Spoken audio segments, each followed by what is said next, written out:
ಈ ರಾಷ್ಟ್ರೀಯತೆ ಬಲವಾಗಿ ಬೆಳೆಯುತ್ತಿರುವಾಗ ಪ್ರಾದೇಶಿಕವಾದ ಅಥವಾ ಪ್ರಾದೇಶಿಕವಾದ ಭಾಷೆಗಳು ಅಥವಾ ಪ್ರಾದೇಶಿಕವಾದ ಸಂಸ್ಕೃತಿ ಗೌಣಗೊಳ್ಳುತ್ತದೆ. ನಾನು ಚಿಕ್ಕದಿದ್ದಾಗ ನಮ್ಮ ಊರಿನ ಜಾತ್ರೆಯಿಂದ ದೇವರ ಫೋಟೋಗಳನ್ನು ಕೊಳ್ತಾ ಇದ್ದದೇ ಮುಸಲ್ಮಾನರ ಅಂಗಡಿಯಿಂದ, ಯಾಕಂದ್ರೆ 10 ಪೈಸೆ ಕಮ್ಮಿ ಕೊಡ್ತಿದ್ದ ಅವನು. ಈಗ ಇವರು ಹೊಸ ಮೂವ್ಮೆಂಟ್ ಮಾಡಿದ್ದಾರೆ, ಹಿಂದೂ ಜಾತ್ರೆಗಳಲ್ಲಿ ಮುಸಲ್ಮಾನರನ್ನು ಅಂಗಡಿ ಇಡಬಾರದು ಅಂತ. ಅಂಗಡಿ ಇಟ್ಟದ್ರಿಂದ ಏನಾಗಿದೆ, ನಮ್ಮ ಸಂಸ್ಕೃತಿಗೆ ಏನು ತೊಂದರೆ ಆಗಿದೆ? ಆತ್ಮೀಯ ಕನ್ನಡ ಪ್ಲಾನೆಟ್ ವೀಕ್ಷಕರಿಗೆ ಸ್ವಾಗತ. ಇವತ್ತು ನಾವು ಒಬ್ಬ ವಿಶೇಷ ವ್ಯಕ್ತಿ ಜೊತೆಗೆ ಒಂದು ಸಂದರ್ಶನ ಇಟ್ಕೊಂಡಿದ್ದೀವಿ.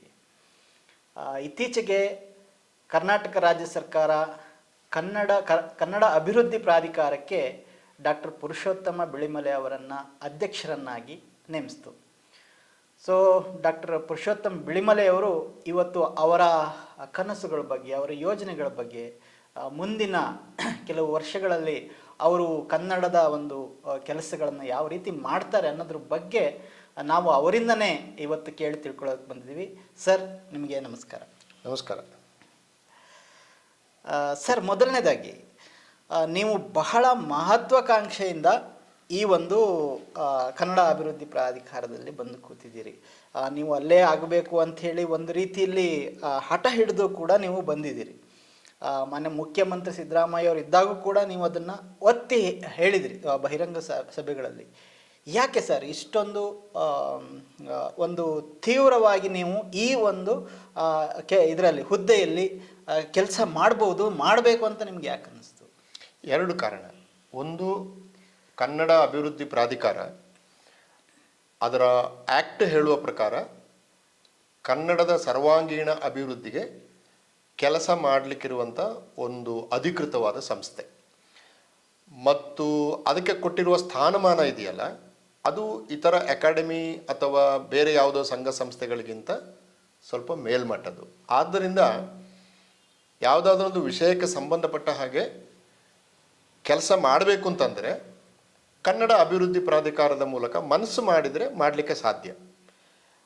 ಅದು ಘೋಷಣೆಯಿಂದ ಅಥವಾ ಬರೀ ಹೇಳಿಕೆಗೆ ಮಾತ್ರ ಸೀಮಿತ ಆಗಿರದೆ ಅದನ್ನು ನಾವು ಎಕ್ಸಿಕ್ಯೂಟ್ ಮಾಡ್ತೀವಿ ಅಂತಲ್ಲ, ಅದನ್ನು ಮಾಡೋದಕ್ಕೆ ಸಾಧ್ಯ. ಆದ್ದರಿಂದ ಕೆಲಸ ಮಾಡಿದರೆ ಪ್ರಾಧಿಕಾರದಲ್ಲಿ ಮಾಡಬಹುದು ಅಂತ ನನಗೆ ಕನ್ವಿನ್ಸ್. ಆದ್ದರಿಂದ ಹಿಂದೆ ಭಾಳ ಜನ ಕೇಳಿದಾಗ ಅಭಿವೃದ್ಧಿ ಪ್ರಾಧಿಕಾರ ಕೊಟ್ಟರೆ ನಾನು ಬರ್ತೇನೆ, ನಾನು ಡೆಲ್ಲಿಲಿ ಸಾಕಷ್ಟು ಕೆಲಸ ಮಾಡ್ತಾ ಇದ್ದೇನೆ ನನ್ನ ಪಾಡಿಗೆ, ಬಟ್ ಕೊಟ್ಟರೆ ಬಂದು ಕನ್ನಡದ ಕೆಲಸ ಮಾಡ್ತೀನಿ ಅಂತ ಹೇಳಿದೆ. ಹಾಗಾಗಿ ಕನ್ನಡ ಅಭಿವೃದ್ಧಿ ಪ್ರಾಧಿಕಾರದಂಥ ಒಂದು ಸಂಸ್ಥೆ, ಆ ಸಂಸ್ಥೆಗಿರುವ ಕಾನೂನಿನ ಬಲ ಇತ್ಯಾದಿಗಳನ್ನು ಗಮನದಲ್ಲಿಸ್ಕೊಂಡು ಕೆಲಸ ಮಾಡೋಕ್ಕೆ ಸಾಧ್ಯ ಎಂಬುದು ನನಗೆ ಮನವರಿಕೆ. ಆದ್ದರಿಂದ ನಾನು ಅದು ಬೇಕು ಅಂತ ಕೇಳಿದ್ದು ನಿಜ. ಅದು ಎರಡನೇದು, ಇವತ್ತು 2021ನೇ 24ನೇ ಇಸವಿಯಲ್ಲಿ ನಾವೆಲ್ಲ ಇದ್ದೀವಿ.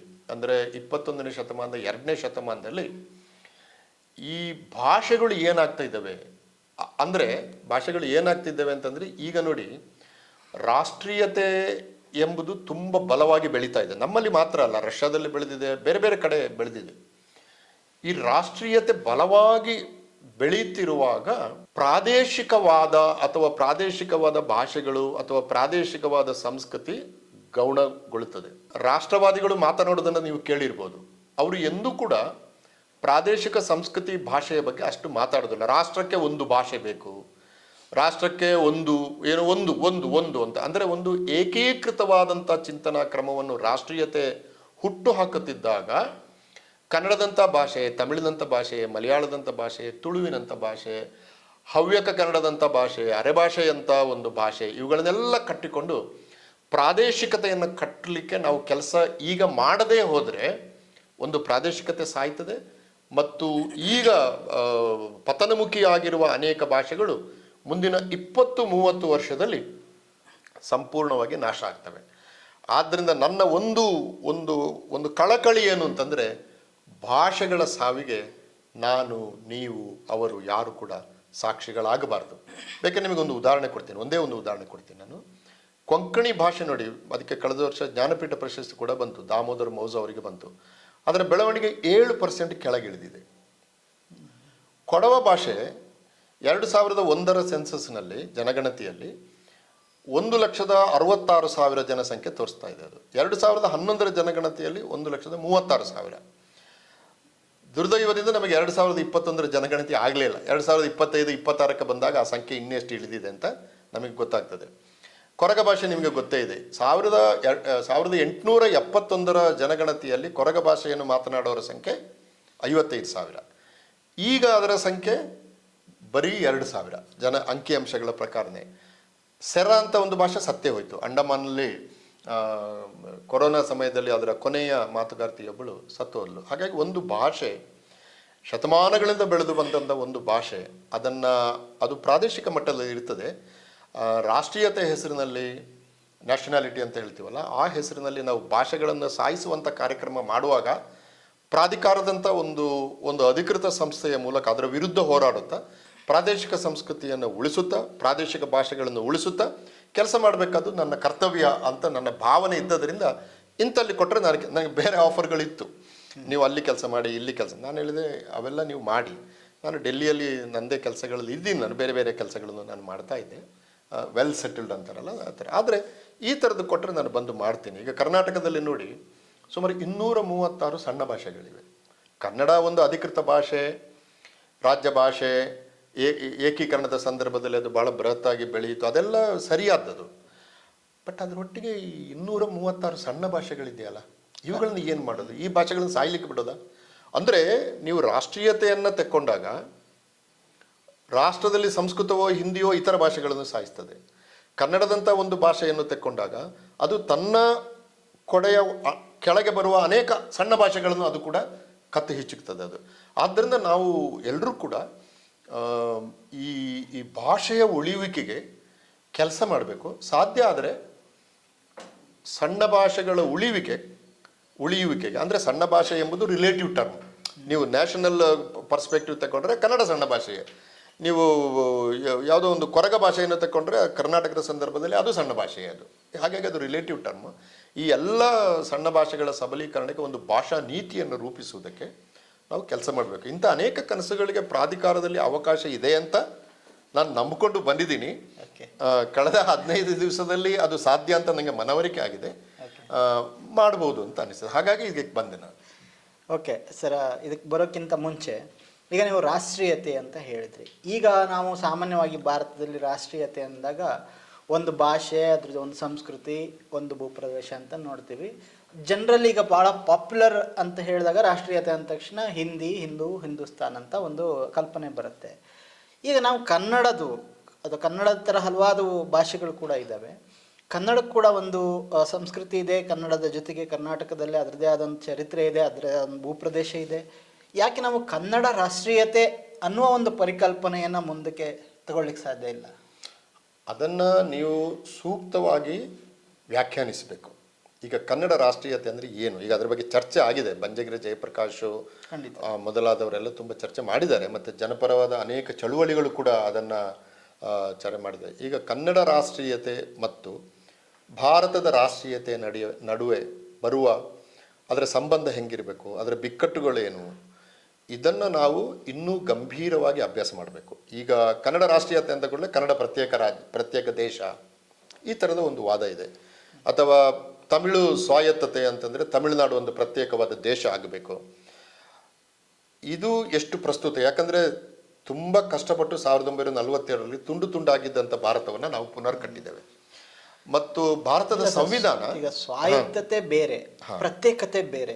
ಅದನ್ನ ಯಾವಾಗಲೂ ಮಿಸ್ ಆಗಿ ಅರ್ಥ ಮಾಡ್ತಾರೆ. ನಾನು ಹೇಳಿದ ಅದೇ, ಇದನ್ನು ಕರೆಕ್ಟಾಗಿ ಡಿಫೈನ್ ಮಾಡಿದರೆ ಕನ್ನಡ ರಾಷ್ಟ್ರೀಯತೆ ಎಂಬುದು ಬಲಗೊಳ್ಳಬೇಕು. ಈಗ ನಮಗೆ ಕನ್ನಡ ರಾಷ್ಟ್ರೀಯತೆಗೆ ಕರ್ನಾಟಕದ್ದೇ ಆದಂಥ ಒಂದು ಬಾವುಟ ಬೇಕು ಎಂಬುದು ನನ್ನ ಪ್ರಕಾರ ಸರಿಯಾದ್ದು. ಅದು ಭಾರತದ ರಾಷ್ಟ್ರೀಯತೆಗೆ ಅಡ್ಡಿ ತರೋದಿಲ್ಲ ಅದು. ಮತ್ತು ಭಾರತದ ರಾಷ್ಟ್ರೀಯತೆಗೆ ನಾವು ಆ ಬಾವುಟವನ್ನು ಎಲ್ಲಿ ಹಾರಿಸ್ತೇವೆ, ಕನ್ನಡ ರಾಷ್ಟ್ರೀಯತೆಗೆ ಸಂಬಂಧಪಟ್ಟಾಗೆ ಕನ್ನಡ ಬಾವುಟವನ್ನು ನಾವು ಎಲ್ಲಿ ಹಾರಿಸ್ತೇವೆ ಎಂಬುದರ ಬಗ್ಗೆ ನಮಗೆ ಸ್ಪಷ್ಟತೆ ಇದ್ದರೆ ಏನು ಸಮಸ್ಯೆ ಇಲ್ಲ. ಅದರಿಂದ ನಾನು ಆ ಅರ್ಥದಲ್ಲಿ, ಅಂದರೆ ಒಂದು ನಿಜವಾದ ಅರ್ಥದಲ್ಲಿ ಕನ್ನಡ ರಾಷ್ಟ್ರೀಯತೆಯ ಪರವಾಗಿಯೇ ನಿಲ್ಲುವವನು. ಅದು ಬೇಕದು, ಗಟ್ಟಿ ಆಗಬೇಕದು. ಇಂಥ ಅನೇಕ ರಾಷ್ಟ್ರೀಯತೆಗಳೇ ಒಕ್ಕೂಟ, ಖಂಡಿತ ಭಾರತದ ಒಕ್ಕೂಟ. ಅದರಿಂದ ಒಕ್ಕೂಟ ವ್ಯವಸ್ಥೆ ಅಂತ ನಾವು ಸಂವಿಧಾನ ಏನು ಹೇಳಿದೆ ಅದು ಬಲವಾಗದೆ ನೀವು ಈ ಒಕ್ಕೂಟ ವ್ಯವಸ್ಥೆಯನ್ನು ನಾಮಾವಶೇಷ ಮಾಡಿ, ಈಗ ಏನು BJP ಕೇಂದ್ರದಲ್ಲಿ ಮಾತಾಡ್ತಾ ಇದೆಯಲ್ಲ, ನಾಮಾವಶೇಷ ಮಾಡಿ ಒಂದು ದೇಶ ಕಟ್ಟಕ್ಕಾಗಲ್ಲ. ಆ ದೇಶ ವಿಫಲ ಆಗ್ತದೆ ಮಾತ್ರ ಅಲ್ಲ, ಅದು ಒಡೆದು ಚುರುಚುರಾಗ್ತದೆ. ಸರ್, ಈಗ ಅಧ್ಯಕ್ಷರಾಗಿದ್ದೀರಾ ಪ್ರಾಧಿಕಾರದಲ್ಲಿ. ನಿಮ್ಮ ಒಟ್ಟಾರೆ ಯೋಜನೆಗಳು ಯಾವ ರೀತಿ ಮಾಡ್ಕೊಂಡಿದ್ದೀರಾ? ಯಾವ ರೀತಿ ಕೆಲಸವನ್ನು ಶುರು ಮಾಡಿದ್ದೀರಿ? ಈಗ 15 ದಿನ ಆಯಿತು ನೀವು ಚೇರಲ್ಲಿ ಕೂತು. ಯಾವ ರೀತಿ ಕೆಲಸ ಶುರುವಾಗಿದೆ, ಒಟ್ಟು ಯೋಜನೆಗಳು ಏನು ನಿಮ್ಮದು? ಒಂದು ಸ್ವಲ್ಪ ನಿಧಾನವಾಗಿ ಕೆಲಸ ಶುರು ಮಾಡಿದ್ದೇನೆ. ನಾನು ಹರಿಬರಿಯಿಂದ ಕೆಲಸ ಮಾಡ್ತಾ ಇಲ್ಲ. ಅಂದರೆ ವಿಧಾನಸೌಧ ಸರ್ಕಾರ ಹೆಂಗೆ ಕೆಲಸ ಮಾಡ್ತಿದೆ ಎಂಬುದು ನನಗೆ ಅರ್ಥ ಆಗಬೇಕು, ಸರಿಯಾಗಿ ಅರ್ಥ ಆಗಬೇಕು. ಯಾಕಂದರೆ ನಾನು ವಿಶ್ವವಿದ್ಯಾಲಯದಲ್ಲೇ ಕೆಲಸ ಮಾಡಿದವನು ಇಷ್ಟರೊಳಗೆ. ನಾನೊಂದು ಸಾಹಿತ್ಯ ಅಕಾಡೆಮಿ ಮೆಂಬರ್ ಕೂಡ ಆಗಿರಲಿಲ್ಲ ಇಷ್ಟರೊಳಗೆ, ಅಥವಾ ನನ್ನನ್ನು ಯಾರು ಕೂಡ ಹಾಗೆ ಗುರುತಿಸಲು ಕೂಡ ಇಲ್ಲ. ಹಾಗಾಗಿ ವಿಧಾನಸೌಧ ಹೇಗೆ ಕೆಲಸ ಮಾಡ್ತದೆ ಎಂಬುದನ್ನು ಅರ್ಥ ಮಾಡಿಕೊಳ್ಳೋದು ಒಂದು ಕೆಲಸ. ಎರಡನೇದು, ಬಹುಶಃ ನಾವು ಕೋಟ್ಯಾಂತರ ರೂಪಾಯಿಗಳ ಬಜೆಟ್ ಹಾಕ್ಕೊಂಡು ಕೆಲಸ ಶುರು ಮಾಡಿದರೆ ಏನೂ ಆಗಲ್ಲ ಇವತ್ತಿನ ಪರಿಸ್ಥಿತಿಯಲ್ಲಿ. ಸರ್ಕಾರ ಸುಮ್ಮನೆ ಹೇಳ್ತದೆ ದುಡ್ಡಿಲ್ಲಪ್ಪ ಅಂತಾರೆ. ಹಾಗಾದರೆ ದುಡ್ಡಿಲ್ಲ ಅಂದಾಗ ನೀವು ಸುಮ್ಮನೆ ಕೂತ್ಕೊಳ್ಳೋದಾ? ಏನು ಮಾಡ್ಬೋದು? ಇದು ಎರಡನೇದು ನಮ್ಮ ಕನ್ಸರ್ನ್. ಅಂದರೆ ನೀವು ಒಂದು 25 ಕೋಟಿ ರೂಪಾಯಿದು ಬಜೆಟ್ ಹಾಕೋದು, ದುಡ್ಡು ಬರುವವರೆಗೆ ಕಾಯ್ತಾ ಕೂತ್ಕೊಳ್ಳೋದು, ಅದು ಬರೋದಿಲ್ಲ, ಅಲ್ಲಿವರೆಗೆ ಪೇಪರ್ ಸ್ಟೇಟ್ಮೆಂಟ್ ಕೊಡ್ತಾ ಇರೋದು. No, I will not do that. ಅದಕ್ಕೆ ನನ್ನ ಒಂದು ಯೋಚನೆ ಅಂದರೆ, ಈಗ ನಾವೆಲ್ಲ ಜನಪರ ಆಂದೋಲನದಿಂದಲೇ ಬಂದವರು, ಬೀದಿ ಹೋರಾಟದಿಂದಲೇ ಬಂದವರು ನಾವು. ಮತ್ತು ಈಗ ಸ್ವಲ್ಪ ನನಗೆ ಏಜ್ ಆಗಿದೆ, ಇಲ್ಲದ್ರೆ ನಾನು ಬೀದಿ ಹೋರಾಟಕ್ಕೆ ಈಗಲೂ ಹೋಗಲಿಕ್ಕೆ ತಯಾರೇ ನಾನು, ಅದಲ್ಲ. ಸೊ ಜನಾಂದೋಲನದ ಮೂಲಕ ನಾವು ಕರ್ನಾಟಕವನ್ನು ಹೆಂಗೆ ಕಟ್ಟಬಹುದು, ಅದಕ್ಕೆ ನಾನು ನಿನ್ನೆ ಎಲ್ಲರದ್ದು ಅಂತಲ್ಲ, ಬೆಂಗಳೂರು ಕೇಂದ್ರಿತವಾಗಿ ಕನ್ನಡ ಪರ ಸಂಘಟನೆಗಳು, ಈಗ ಸುಮಾರು 75 ಸಂಘಟನೆಗಳು, ಒಂದು 130 ಜನ ಕರೆದಿದೆ. ಅವರನ್ನು ನಾವು ಇಂಟೆಲೆಕ್ಚುವಲಿ ಬೀದಿ ಹೋರಾಟ ತಮಾಷೆ ಮಾಡುವುದು ಅದು ಬೇರೆ. ಆದರೆ ಅವರು ಬೀದಿ ಹೋರಾಟ ನಡೆಸಿದ್ದಾರೆ. ಎಷ್ಟೋ ಕಾರ್ಖಾನೆಗಳಲ್ಲಿ ಕನ್ನಡಿಗರಿಗೆ ಅಪಾಯಿಂಟ್ಮೆಂಟ್ ಆಗುವಾಗ ನೋಡಿದ್ದಾರೆ. ಕಾರ್ಖಾನೆ ಒಳಗಡೆ ಕನ್ನಡ ಪೇಪರ್ಗಳನ್ನು ತಂದಿದ್ದಾರೆ. ಮಲ್ಟಿನ್ಯಾಷನಲ್ ಕಂಪನಿಗಳೊಳಗೆ ಕರ್ನಾಟಕ ಸಂಘವನ್ನು ಕಟ್ಟಿದ್ದಾರೆ. ಒಂದು ಕೊಡುಗೆ ಇದೆ ಅವರದ್ದು, ನೀವು ಅದನ್ನು ಸಂಪೂರ್ಣ ನಿರಾಕರಿಸೋಕ್ಕಾಗಲ್ಲ. ಮತ್ತು ನಾವು ಒಂದು ಹೊಸ ಬಗೆಯಿಂದ ಒಂದು ಕನ್ನಡ ಚಳುವಳಿಯನ್ನು ಕಟ್ಟುವುದಾದರೆ ಅವರ ಬೆಂಬಲ ಬೇಕು, ನನಗೆ ಪ್ರಾಯೋಗಿಕವಾಗಿ ಬೇಕು. ಅದಕ್ಕೆ ನಾನು ಕರೆದಿದ್ದೆ. ಇದನ್ನು ಯಾಕೆ ಹೇಳ್ತಿದ್ದೀನಿ ಅಂತಂದರೆ, ಜನಾಂದೋಲನದ ಮೂಲಕ ಕನ್ನಡವನ್ನು ಕಟ್ಟುವುದಕ್ಕೆ 6 ಪ್ಲ್ಯಾನ್ ಮಾಡ್ತಾ ಇದ್ದೀನಿ ನಾನು, ಈಗ ಮಾಡಿದ್ದೇನೆ. ಮತ್ತು ಅದು ಬಹುಮಟ್ಟಿಗೆ ಸರ್ಕಾರದಿಂದ ಅಪ್ರೂವಲ್ ಆಗಿದೆ. ಇದಕ್ಕೆ ವಿಶೇಷವಾದ ಅನುದಾನ ಬೇಡ ನನಗೆ, ವಿಶೇಷವಾದ ಅನುದಾನ ಬೇಡ. ಏನು ಅಂತಂದರೆ, ಒಂದು, ಈಗ ಕರ್ನಾಟಕ ಸಂಸ್ಕೃತಿ ಎಂಬುದು ಏನು, ನಮ್ಮ ಹೊಸ ಮಕ್ಕಳಿಗೆ ಕರ್ನಾಟಕ ಸಂಸ್ಕೃತಿ ಅಂದರೆ, ಯಾರಾದರೂ ಕರ್ನಾಟಕ ಸಂಸ್ಕೃತಿ ಅಂದರೆ ಏನು ಅಂತ ಕೇಳಿದರೆ ನಾವು ಏನು ಹೇಳ್ತೀವಿ? ಇದು ಒಂದು ಫಂಡಮೆಂಟಲ್ ಪ್ರಶ್ನೆ. ಆದ್ದರಿಂದ ನೋಡಿ, ಕರ್ನಾಟಕ ಎಂಬುದು ತೀರ ಉತ್ತರ ಭಾರತದ ಭಾಗ ಅಲ್ಲ, ತೀರ ದಕ್ಷಿಣ ಭಾರತದ ಭಾಗವೂ ಅಲ್ಲ. ಇದರ ಜಿಯೋ ಪೊಲಿಟಿಕಲ್ ಸಿಚುವೇಶನ್ ಮಧ್ಯೆ ಇದೆ. ಕಾವೇರಿಯಿಂದ ಗೋದಾವರಿ, ಕಾವೇರಿಯಿಂದ ದಕ್ಷಿಣಕ್ಕೂ ಇದೆ ಭಾರತ ಇದೆ, ಗೋದಾವರಿಯಿಂದ ಉತ್ತರಕ್ಕೂ ಕೂಡ ಇದೆ. ಈ ಜಿಯೋ ಪೊಲಿಟಿಕಲ್ ಸಿಚುವೇಶನಲ್ಲಿ ಏನಾಗಿದೆ ಅಂದರೆ, ಉತ್ತರದಿಂದ ವಲಸೆ ಬಂದವರು ಕರ್ನಾಟಕದಲ್ಲಿ ಆಯ್ಕೆಗೆ. ಆದ್ದರಿಂದ ಬೌದ್ಧ ಧರ್ಮ ಮೊದಲು ಪ್ರವೇಶ ಮಾಡಿದ್ದು ಸನ್ನತಿಗೆ, ಕರ್ನಾಟಕವನ್ನು ಕೇಂದ್ರ ಮಾಡಿಕೊಂಡಿದ್ದು. ಜೈನರು ಬಿಹಾರದಿಂದ 12 ವರ್ಷ ಏನು ಕ್ಷಾಮ ಬಂದಾಗ ಭದ್ರಬಾಹು ಭಟಾರರು ಮತ್ತು ಚಂದ್ರಗುಪ್ತರು ಬೋಳಹ ಭಟಾರ ಅಂತ ಹೇಳಿಕೊಂಡು ಬಂದು ನೆಲೆ ನಿಂತರು ಶ್ರವಣಬೆಳಗೊಳದಲ್ಲಿ. ಈಗ ಬಿಹಾರದಿಂದ ಶ್ರವಣಬೆಳಗೊಳಕ್ಕೆ ಬಂದವರಿಗೆ ತಮಿಳುನಾಡಿನ ಕಾಂಚೀಪುರಕ್ಕೋ ತಂಜಾವೂರಿಗೆ ಹೋಗ್ಲಿಕ್ಕೆ ಆಗ್ತಿರ್ಲಿಲ್ವಾ? ಹೋಗ್ಲಿ, ಅವರು ಅಲ್ಲಿ ನಿಂತರು. ಅಂದರೆ ಅದು ಒಂದು, ಅದಕ್ಕೆ ಕಾರಣಗಳನ್ನು ಇನ್ನೂ ಹುಡ್ಕೊಳ್ಬೇಕು ನಾವು. ಅದನ್ನು ಮಾಡಿದ್ರು ಅವರು. ಚೋಳರ ಉಪದ್ರ ತಡಿಲಿಕ್ಕಾಗದೆ ನಮ್ಮ ರಾಮಾನುಜಾಚಾರ್ಯರು ಓಡಿ ಬಂದು ನಿಂತದ್ದು ಮೇಲುಕೋಟೆಯಲ್ಲಿ ನೋಡಿ. ಅವರು ಉತ್ತರ ಭಾರತಕ್ಕೆ ಹೋಗಲಿಲ್ಲ, ನಮ್ಮಲ್ಲೇ ನಿಂತರು ಅವರು. ಶಂಕರಾಚಾರ್ಯರು ಬಿಹಾರದಲ್ಲಿ ಮಂಡನ ಮಿಶ್ರನ ವಾದದಲ್ಲಿ ಸೋಲಿಸಿ ಸುರೇಶಾಚಾರ್ಯ ಅಂತ ಹೆಸರು ಕನ್ವರ್ಟ್ ಮಾಡಿ ಕಳಿಸಿದ್ದು ಶೃಂಗೇರಿಗೆ ನೋಡಿ. ಕಾಲಾಟಿಗೆ ಕಳಿಸ್ಬೋದಾಗಿತ್ತಲ್ಲ, ಕೇರಳಕ್ಕೆ ಕಳಿಸ್ಬೋದಾಗಿತ್ತು, ಮಧುರೈಗೆ ಕಳಿಸ್ಬೋದಾಗಿತ್ತು, ಅಥವಾ ಅವರದೇ ಆವಾಗ ಇದು ಏನೋ ಇದೆ. ಇದು ಅವರು ಅಲ್ಲಿ ಅವರ ಹೆಂಡತಿ ಭಾರತಿಯನ್ನು ಕೂಡ ವಾರದಲ್ಲಿ ಸೋಲಿಸಿದ ಮೇಲೆ ಶೃಂಗೇರಿಗೆ ಕಳಿಸಿದ್ರು ನೋಡಿ. ಶೃಂಗೇರಿಯಲ್ಲಿ ಇವತ್ತು ಚಂದ್ರಶೇಖರ ಭಾರತಿ ಅಂತ ಭಾರತಿ, ಅದು ಬಿಹಾರದಿಂದ ಬಂತದ್ದು, ಅದು ಈಗ ಕನ್ನಡ ಆಗಿದೆ ಅದು. ಹೀಗೆ ಕರ್ನಾಟಕದ ಜಿಯೋ ಪೊಲಿಟಿಕಲ್ ಸಿಚುವೇಶನ್ ಒಂದು ವಿಭಿನ್ನ ಸಂಸ್ಕೃತಿಯನ್ನು ಸೃಷ್ಟಿ ಮಾಡಿದೆ. ಇದರೊಳಗೆ ಬೌದ್ಧ ಧರ್ಮ ಇದೆ, ಜೈನ ಧರ್ಮ ಇದೆ, ವೀರಶೈವ ಧರ್ಮ ಇದೆ, ಮುಸ್ಲಿಂ ಧರ್ಮ ಇದೆ, ಕ್ರೈಸ್ತ ಧರ್ಮ ಇದೆ, ಲಿಂಗಾಯತ ಧರ್ಮ ಇದೆ, ಆಜೀವಿಕ ಇದೆ, ಕಾಪಾಲಿಕರಿದ್ದಾರೆ, ತಾಂತ್ರಿಕರಿದ್ದಾರೆ, ಪಾಶುಪತರಿದ್ದಾರೆ, ಲಕುಲೀಶರಿದ್ದಾರೆ. ಇದರ ಬಗ್ಗೆ ನಮ್ಮ ಹೊಸ ತಲೆಮಾರಿಗೆ ಅರಿವು ಹುಟ್ಟಿಸಲಿಕ್ಕೆ ಒಂದು 100 ಪುಸ್ತಕಗಳನ್ನು ಮುಂದಿನ ಡಿಸೆಂಬರ್ ಒಳಗೆ ತರಬೇಕು ಅಂತ ಪ್ಲ್ಯಾನ್ ಆಗಿದೆ. ಇದು ಹೈಸ್ಕೂಲ್ ಮತ್ತು ಕಾಲೇಜು ಮಕ್ಕಳಿಗೆ ಅರ್ಥ ಆಗುವ ಹಾಗೆ ಸರಳವಾದ ಶೈಲಿಯಲ್ಲಿ, ಎಡ ಬಲ ಅವೆಲ್ಲ ಏನು ನಾನು ಅದನ್ನು ತರ್ತಾ ಇಲ್ಲ, ಅರ್ಥ ಆಗುವ ಹಾಗೆ ಇದು ಕರ್ನಾಟಕ ಸಂಸ್ಕೃತಿ. ಉದಾಹರಣೆಗೆ ನೀವು ಒಂದು ಊರಿನ ಜಾತ್ರೆಗೆ ಹೋಗ್ತೀರಪ್ಪ, ಆ ಜಾತ್ರೆಯಲ್ಲಿ ಎಲ್ಲರೂ ಇರ್ತಾರೆ, ಒಬ್ಬ ಮುಸಲ್ಮಾನನೂ ಅಂಗಡಿ ಹಾಕಿರ್ತಾನೆ. ನಾನು ಚಿಕ್ಕದಿದ್ದಾಗ ನಮ್ಮ ಊರಿನ ಜಾತ್ರೆಯಿಂದ ದೇವರ ಫೋಟೋಗಳನ್ನು ಕೊಳ್ತಾ ಇದ್ದದೇ ಮುಸಲ್ಮಾನರ ಅಂಗಡಿಯಿಂದ, ಯಾಕಂದರೆ 10 ಪೈಸೆ ಕಮ್ಮಿ ಕೊಡ್ತಿದ್ದ ಅವನು. ಅಷ್ಟೇ, ಅದು ಮಾರ್ಕೆಟ್ ಅಂದರೆ ಹಾಗೆ, ಯಾರು ಕಡಿಮೆ ಕೊಡ್ತಾರೋ ಅದು. ಇದು ನಮ್ಮ ಮಕ್ಕಳಿಗೆ ಗೊತ್ತಾಗಬೇಕು ಅಂತ. ಈಗ ಇವರು ಹೊಸ ಮೂವ್ಮೆಂಟ್ ಮಾಡಿದ್ದಾರೆ, ಹಿಂದೂ ಜಾತ್ರೆಗಳಲ್ಲಿ ಮುಸಲ್ಮಾನರನ್ನು ಅಂಗಡಿ ಇಡಬಾರದು ಅಂತ.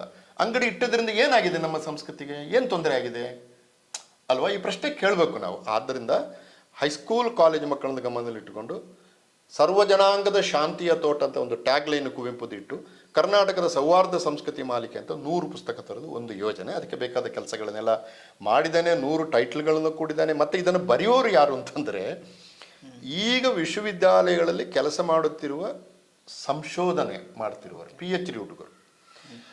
ಈ ದೊಡ್ಡ ದೊಡ್ಡವರೆಲ್ಲ ನಮ್ಮಲ್ಲಿ ಇದ್ದಾರೆ, ಅವರು ನಮಗೆ ಮಾರ್ಗದರ್ಶಕರು, ಅವರ ಹಿನ್ನುಡಿ ಮುನ್ನುಡಿ ಅನ್ನೋರು ಮಾಡಿಕೊಳ್ಳೋಣ. ಆದರೆ ಪುಸ್ತಕ ಬರೆಯೋರು ಮಕ್ಕಳು, ಸಂಶೋಧನೆಗೆ ಕೆಲಸ ಮಾಡ್ತಿರೋರನ್ನ ಕರೆದು ಹುಡುಕಿ ಅವರಿಗೆ ಒಂದು 3 ದಿವಸ ಪ್ರಾಧಿಕಾರದ ಅಂಡರ್ನಲ್ಲಿ ಟ್ರೈನಿಂಗ್ ಕೊಟ್ಟು, ನಿಮ್ಮಂಥವರೆಲ್ಲ ಬಂದು ಅವರಿಗೆ ಏನು ಸಂಸ್ಕೃತಿ ಮಾತಾಡಬೇಕು, ಹೌದು ಮಾತಾಡಬೇಕು, ಮಾತಾಡಿ ಪುಸ್ತಕ ಬರೀಬೇಕು.